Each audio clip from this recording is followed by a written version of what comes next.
എല്ലാവർക്കും ടെക് ലേമത്തിലെ സ്വാഗതം. നമ്മൾ ഡിസ്കസ് ചെയ്യാൻ പോകുന്നത് iQOO9 നമ്മുടെ ലാവ അഗ്നി 3 നമ്മൾ കമ്പാരിസൺ ആണ്. സോ നമുക്കറിയാം രണ്ട് സ്മാർട്ട് ഫോൺസും 25,000 താഴെ വരുന്ന സ്മാർട്ട് ഫോൺസ് ആണ്. സോ കൺഫ്യൂഷൻ വരെ ഏതെടുക്കണം എന്നുള്ളത് കൺഫ്യൂഷൻ നമുക്കൊന്ന് മാറ്റാം. First of all design wise നമ്മൾ നോക്കുവാണെങ്കിൽ iQOO9 7.5 mm ആണ് തിക്നെസ് വരുന്നത്, 182 gram weight, plastic back, plastic frame, IP64 rating ആണ് വരുന്നത്.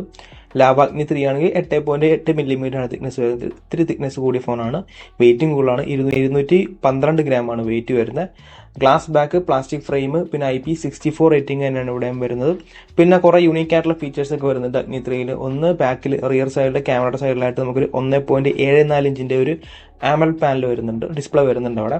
അവിടെ നമുക്ക് കുറെ യൂസ്ഫുൾ ആയിട്ടുള്ള കാര്യങ്ങൾ ചെയ്യാൻ പറ്റും. ഒന്ന് നമുക്ക് ഇവിടെ മ്യൂസിക് കൺട്രോൾ ചെയ്യാം, പിന്നെ നമുക്ക് ക്യാമറ ഉപയോഗിക്കാൻ പറ്റും, പിന്നെ ടൈം കാണാൻ പറ്റും, അങ്ങനെ കുറേ കാര്യങ്ങളൊക്കെ ചെയ്യാൻ പറ്റും അതിൽ. പിന്നെ ആക്ഷൻ ബട്ടൺ വരുന്നുണ്ട്, നമ്മുടെ പവർ ബട്ടൻ്റെ താഴെയായിട്ടൊരു ആക്ഷൻ ബട്ടൺ വരുന്നുണ്ട്, നമുക്കത് കസ്റ്റമൈസ് ചെയ്യാം. പിന്നെ ക്യാമറ ഉപയോഗിക്കുമ്പോൾ നമുക്കത് ഷട്ടർ ബട്ടണായിട്ട് ഉപയോഗിക്കുകയും ചെയ്യാം. അങ്ങനെ കുറേ യൂണീക് ഫീച്ചേഴ്സും കാര്യങ്ങളൊക്കെ ലാവ അഗ്നി 3 നമുക്ക് വരുന്നുണ്ട്. So design wise personal perspective ആണ്. അല്ലാണ്ട് നമ്മൾ നോക്കുവാണെങ്കിൽ ഇച്ചിരി ബെറ്റർ ഫോൺ ലാവ അഗ്നി 3 തന്നെയാണ്, ബിൽഡിന്റെ കാര്യത്തിലും പ്രീമിയം ഫീൽ കിട്ടുന്ന കാര്യത്തിലൊക്കെ.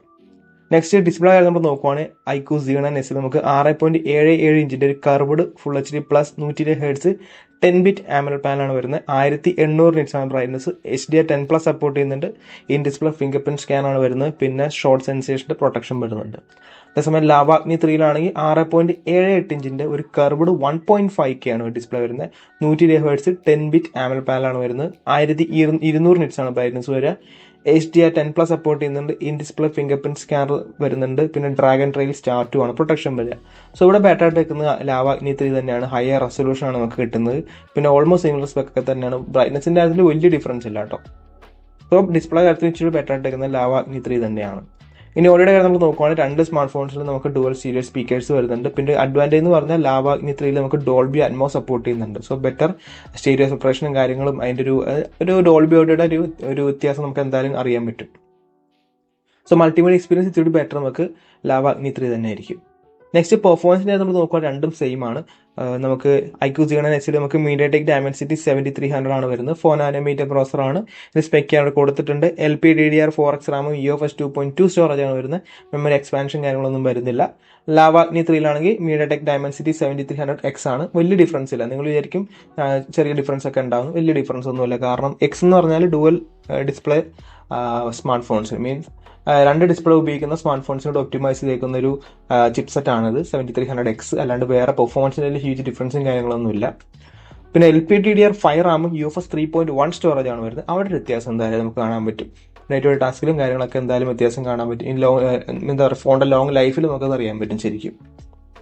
നെക്സ്റ്റ് നമ്മൾ ആന്റിറ്റി സ്കോർ നമ്മൾ നോക്കുവാണെങ്കിൽ നമ്മുടെ iQOO9 6,96,443 ടോട്ടൽ ആന്റിറ്റി സ്കോർ വരിക. CPU 2,12,192, GPU 1,48,005.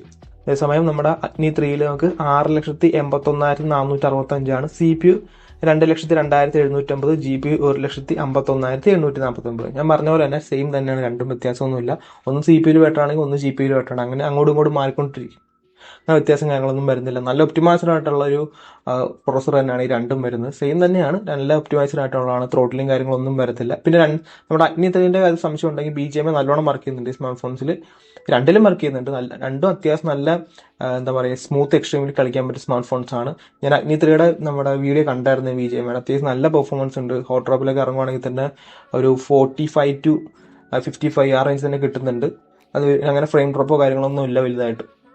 നെക്സ്റ്റ് നമ്മൾ ഓഷൻ്റെ നമ്മൾ നോക്കുകയാണെങ്കിൽ നമുക്ക് iQOO9 നമുക്ക് ഫൺ ടച്ച് OS 14 ആണ് വരുന്നത്. Android 14 out of the box, 2 വർഷത്തെ ആൻഡ്രോയിഡ് അപ്ഡേറ്റ്, 3 വർഷം സെക്യൂരിറ്റി അപ്ഡേറ്റ് ആണ് വരുന്നത്. അതേസമയം നമ്മുടെ അഗ്നി 3 നമുക്ക് സ്റ്റോക്ക് ആൻഡ്രോയിഡ് ആണ് വരുന്നത്. പിന്നെ ലാവയുടെ ചെറിയൊരു ഫീച്ചേഴ്സും കാര്യങ്ങളൊക്കെയാണ് വരുന്നത്. അല്ലാണ്ട് നോക്കുകയാണെങ്കിൽ സ്റ്റോക്ക് ആൻഡ്രോയിഡ് ആണ്, completely stock Android smart phone ആണിത്.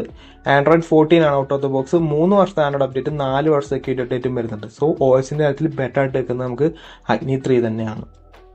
പിന്നെ നമ്മൾ ക്യാമറ നമ്മൾ നോക്കുവാണെങ്കിൽ നമ്മുടെ iQOO9 ഡുവൽ ക്യാമറ സെറ്റപ്പ് ആണ് പുറകിൽ വരുന്നത്. പ്രൈമറി നമുക്കൊരു 50 മെഗാപിക്സൽ f1.8 ആപ്പർച്ചർ വരുന്ന സോണി IMX 882 സെൻസറാണ് വരുന്നത്. ഒപ്റ്റിക്കൽ ഇമേജ് സ്റ്റെബിലൈസേഷൻ വരുന്നുണ്ട്.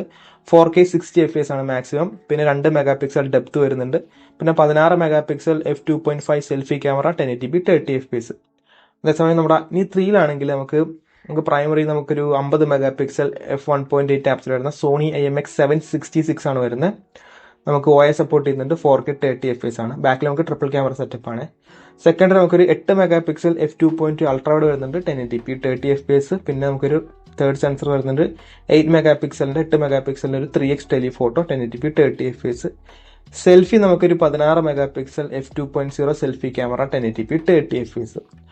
പെട്ടെന്ന് നമ്മളൊരു സ്പെക്ക് നോക്കുമ്പോൾ ബെറ്റർ നമുക്ക് ലാവയാന്ന് തോന്നും, എസ്പെഷ്യലി നമ്മുടെ പ്രൈമറി സെൻസർ നോക്കുമ്പോൾ. കാരണം പ്രൈമറി സെൻസറിൻ്റെ കാര്യത്തിൽ പറയുകയാണെങ്കിൽ ലാർജർ സെൻസർ നമുക്ക് ലാവയിലാണ് ഇരിക്കുന്നത്. 1/1.55 ഇഞ്ച് സെൻസറാണ് വരുന്നത്, ലാർജറാണ്. അതേസമയം നമ്മുടെ ഐക്യൂരിൽ ഇരിക്കുന്നത് 1/1.95 ആണ് വരുന്നത്. സോ ഇത്തിരി ചെറിയ സെൻസറാണ് നമ്മൾ ഐക്യൂരിൽ ഇരിക്കുന്നത്. അപ്പോൾ നിങ്ങൾ ശ്രദ്ധിക്കണം, 1/1.95 ആണ്, 1/1.55 നമുക്ക് നീല്. കാരണം ഇതിൻ്റെ വാല്യൂസ് കുറഞ്ഞു വരണം, അതാണ് വലിയ സെൻസർ കാണിക്കുക. സോ ബെറ്റർ ആയിട്ടുള്ളതും ലാർജർ ആയിട്ടുള്ള സെൻസർ നമുക്ക് നമ്മുടെ അഗ്നി 3യിലാണ് ഇരിക്കുന്നത്. പക്ഷേ പെർഫോമൻസിൻ്റെ കാര്യത്തിൽ വരുമ്പോൾ IQ ആണ് ഇച്ചിരി ബെറ്റർ ആയിട്ടേക്കുന്നത്. നമ്മൾ ലാവിൽ ഇച്ചിരി കൂടി സോഫ്റ്റ്വെയർ ഡിപ്പാർട്ട്മെന്റ് ഇമ്പ്രൂവ് ചെയ്യാനുണ്ട്. ക്യാമറയുടെ കാര്യത്തിലൊക്കെ ഇച്ചിരി പെർഫോമൻസും അതിൻ്റെ ഓവറോൾ ഒരു കുറവുണ്ട് ആ സ്മാർട്ട് ഫോൺ. ഇപ്പോൾ ലോ ലൈറ്റ് ആയാലും ഇപ്പോൾ HDR ആയാലും പോർട്രേറ്റ് ആയാലും ചെറിയ കുറവുകളും കാര്യങ്ങളൊക്കെ വരുന്നുണ്ട്. അത്ര ഇമ്പ്രൂവ് ആയിട്ടില്ല. മീൻസ് ഇമ്പ്രൂവ് ആകുമായിരിക്കും, ഇനി അപ്ഡേറ്റ്സ് ഒക്കെ കിട്ടുവാണെങ്കിൽ ഒക്കെ ബെറ്റർ ആകുമായിരിക്കും. ഹാർഡ്വെയർ നമുക്ക് അവിടെ ഉണ്ട്, പക്ഷേ സോഫ്റ്റ്വെയർ അങ്ങ് എത്തിയിട്ടില്ല, ഇച്ചിരി കൂടി ഇമ്പ്രൂവ് ആക്കാനുണ്ട്. ഇപ്പോൾ ടെലിഫോട്ടോ ആണെങ്കിൽ തന്നെ ഇച്ചിരി സോഫ്റ്റ് ആണ്. ഇപ്പോൾ ഇച്ചിരി സൂം ചെയ്തെടുക്കുമ്പോൾ തന്നെ സോഫ്റ്റ് ആണ്. ഒന്ന് നമുക്ക് 8 മെഗാ പിക്സൽ ഉള്ളൂ, അതൊരു കാര്യം തന്നെയാണ്. പിന്നെ 8 മെഗാ പിക്സൽ അൾട്രാ വൈഡ് നമുക്ക് അറിയായിരിക്കും. അതിൻ്റെ മോസ്റ്റ്ലി എല്ലാ സ്മാർട്ട് ഫോൺസിലും വരുന്നൊരു കപ്പാസിറ്റിയാണ് 8 മെഗാ പിക്സലിൻ്റെ. അതും ഒരു സോഫ്റ്റ് ടൈപ്പ് ആണ് വരുന്നത്. പ്രൈമറി ഇച്ചിരി ഇമ്പ്രൂവ് ആക്കിയാൽ മതി, ഹാർഡ്വെയർ അവിടെ ഉണ്ട്, സോഫ്റ്റ്വെയർ ഇച്ചിരി ഇമ്പ്രൂവ് ആക്കിയാൽ ബെറ്റർ ആയിരിക്കും. സോ ബാറ്ററി നമ്മൾ നോക്കുവാണെങ്കിൽ നമുക്ക് IQ Z9S നമുക്ക് 5500 mAh ബാറ്ററി 44 വാട്ട് ചാർജർ ബോക്സിൽ കിട്ടും. സോ 0 to 100 1 മണിക്കൂർ 5 മിനിറ്റ് കൊണ്ടൊക്കെ ആകും. അതേസമയം നമുക്ക് അഗ്നി 3യിൽ നമുക്ക് 5000 mAh ബാറ്ററിയാണ് വരുന്നത്, 66 വാട്ട് ചാർജർ ബോക്സിൽ കിട്ടും. നോക്കിയെടുക്കണം, വേരിയന്റ് അനുസരിച്ച് വ്യത്യാസം വരുന്നുണ്ട്. നമുക്ക് ചാർജർ കിട്ടാത്തൊരു വേരിയന്റ് വരുന്നുണ്ട്, അതാണ് 21,000 രൂപയ്ക്ക് വരുന്നത്. അങ്ങനെ നോക്കിയെടുക്കാം. സോ ഇതൊരു 0 to 100 എന്താ ഇങ്ങനെ പോയാലൊരു 3/4 മണിക്കൂർ ആ റേഞ്ചൊക്കെ വരത്തുള്ളൂ. നെക്സ്റ്റ് നമ്മൾ കണക്റ്റിവിറ്റി ആയിട്ട് നമ്മൾ നോക്കുവാണെങ്കിൽ നമ്മുടെ IQ Z9Sൽ 8 5G ബാൻഡാണ് വരുന്നത്, Wi-Fi 6, Bluetooth 5.4, USB Type-C 2.0. അതേസമയം നമ്മുടെ അഗ്നി 3യിലാണെങ്കിൽ 14 5G ബാൻഡ് വരുന്നുണ്ട്. പിന്നെ നമുക്ക് Wi-Fi 6E ആണ്, പിന്നെ Bluetooth 5.4, പിന്നെ USB Type-C 2.0. So better connectivity features നമുക്ക് കിട്ടുന്നത് നമ്മുടെ അഗ്നി 3 തന്നെയാണ്. അപ്പോൾ നമ്മളിനി പ്രൈസിൻ്റെ നമ്മൾ നോക്കുവാണെങ്കിൽ ഇപ്പോൾ IQ Z9S 3 വേരിയൻ്റ് ആണ് വരുന്നത്. ഒന്ന് 8GB 128 20,000 രൂപയാണ്, 8GB 256 22,000 രൂപയും, 12GB 256 24,000 രൂപയാണ്. അതേസമയം അഗ്നി 3 ആണെങ്കിൽ ഒരു ചാർജർ ഇല്ലാത്തൊരു വേരിയന്റ് വരുന്നുണ്ട്, നോക്കിയെടുക്കണം. 8GB 128 ചാർജർ ഇല്ലാത്ത വിത്തൗട്ട് ചാർജർ ആണെങ്കിൽ 21,000 രൂപയാണ്. അതേ സെയിം വേരിയന്റ് 8GB 128 വിത്ത് ചാർജർ ആണെങ്കിൽ 23,000 രൂപയാണ്. പിന്നെ 8GB 256 വിത്ത് ചാർജർ 25,000 രൂപ. സോ പ്രൈസ് ഇച്ചിരി കൂടുതലാണ്. നമുക്ക് സെയിം വേരിയന്റ് വെച്ച് നോക്കുകയാണെങ്കിൽ ഒരു 3,000 രൂപ എക്സ്ട്രാ കൂടുതലാണ് വിത്ത് ചാർജർ. അതിനുള്ള ബെനിഫിറ്റ് ഉണ്ടോ എന്ന് നമുക്ക് നോക്കാം. സോ IQ Z9S എന്തിനൊക്കെ ബെറ്റർ ആണെന്ന് നോക്കാം. സോ ഹൂസ് ബെറ്റർ നമുക്ക് നോക്കാം. നമുക്ക് IQ Z9S 1800 നിറ്റ്സിന്റെ ഡിസ്പ്ലേ വരുന്നുണ്ട്, അതൊരു അഡ്വാൻറ്റേജ് ആണ്. പിന്നെ 5500 mAh ബാറ്ററി വരുന്നുണ്ട്, അതൊരു അഡ്വാൻറ്റേജ് ആണ്. Camera performance primary sensor better നമുക്ക് IQ Z9Sലാണ്. ഇപ്പോൾ ഈ ഫീച്ചറിൽ അറിയില്ല, കാരണം അപ്ഡേറ്റ്സ് ഒക്കെ ഒന്ന് ബെറ്റർ ആണുള്ള ചാൻസ് ഉണ്ട് അഗ്നി 3യിൽ. അതേസമയം നമുക്ക് അഗ്നി 3യിലാണെങ്കിൽ എന്തൊക്കെ ബെനിഫിറ്റ് ഉണ്ടെന്ന് ചോദിച്ചു കഴിഞ്ഞാൽ ബെറ്റർ ഡിസൈൻ, ബെറ്റർ ബിൽഡ്, പിന്നെ 1.74 ഇഞ്ച് AMOLED ഡിസ്പ്ലേ ബാക്കിൽ വരുന്നുണ്ട്, കുറേ കസ്റ്റമൈസേഷൻ കാര്യങ്ങളൊക്കെ അവിടെ വരുന്നുണ്ട്. പിന്നെ ആക്ഷൻ ബട്ടൺ വരുന്നുണ്ട്, പിന്നെ 1.5K ഡിസ്പ്ലേ നമുക്ക് കിട്ടുന്നുണ്ട്, LPDDR5 റാമും UFS 3.1 സ്റ്റോറേജും കിട്ടുന്നുണ്ട്, 66 വാട്ട് ചാർജർ കിട്ടുന്നുണ്ട്, 8 മെഗാ പിക്സൽ അൾട്രാ വൈഡും 8 മെഗാ പിക്സൽ 3x ടെലിഫോട്ടോ കിട്ടുന്നുണ്ട്.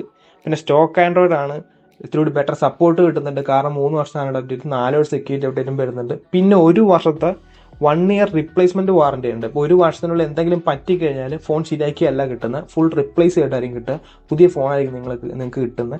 ആ വാറണ്ടി നമുക്കിവിടെ കിട്ടുന്നുണ്ട്. സോ എനിക്ക് 25,000 രൂപയിൽ one of the best phone എന്ന് വേണമെങ്കിൽ പറയാം. IQ Z9Sനേക്കാളും ബെറ്റർ ഫോണായിട്ടാണ് എനിക്ക് ഇതിനെ തോന്നിയിരിക്കുന്നത്. കാരണം കുറേ യൂണിക് ഫീച്ചേഴ്സ് വരുന്നുണ്ട്, പെർഫോമൻസ് വൈസും ഓൾമോസ്റ്റ് സിമിലർ തന്നെയാണ് വരുന്നത്. പിന്നെ ഡിസ്പ്ലേ ബെറ്റർ ആണ്. ക്യാമറയാണ് ഇച്ചിരി പുറകോട്ട് വെക്കുന്നത്, അത് അപ്ഡേറ്റ് ചെയ്ത് ശരിയാക്കാവുന്നേ ഉള്ളൂ. സോ നിങ്ങൾ നിങ്ങളുടെ സജഷൻ കാര്യങ്ങൾ താഴെ കമൻറ്റ് ചെയ്യുക. നിങ്ങൾക്ക് ഈ സ്മാർട്ട് ഫോൺ ഇഷ്ടപ്പെട്ടോ താഴെ നിന്ന് കമൻറ്റ് ചെയ്യുക. എനിക്ക് ശരിക്കും ഈ സ്മാർട്ട് ഫോൺ ഇഷ്ടപ്പെട്ടു, കാരണം പ്രത്യേകിച്ച് നമ്മുടെ ഒരു ബ്രാൻഡാണ്, നമ്മുടെ ഒരു ഇന്ത്യൻ ബ്രാൻഡാണ്. സോ നമ്മൾ എപ്പോഴും സപ്പോർട്ട് ചെയ്യണം ആ ബ്രാൻഡിനെ. സോ ലാബ് അത്യാവശ്യം നല്ല വർക്ക് ചെയ്യുന്നുണ്ട്. പിന്നെ ക്യാമറയുടെ കാര്യത്തിലും ഇച്ചിരി ഇമ്പ്രൂവ് ആയി കഴിഞ്ഞാൽ അടിപൊളിയായിരിക്കും. സോ കാഴ്ചപ്പോൾ ഇന്നത്തെ വീഡിയോ ഇത്രയുള്ളൂ. ഇന്നത്തെ വീഡിയോ ഇഷ്ടപ്പെട്ടാൽ ലൈക്ക് ചെയ്യുക, സബ്സ്ക്രൈബ് ചെയ്യുക, hit the bell icon feature നോക്കി നെക്സ്റ്റ് വീഡിയോ കാണാം.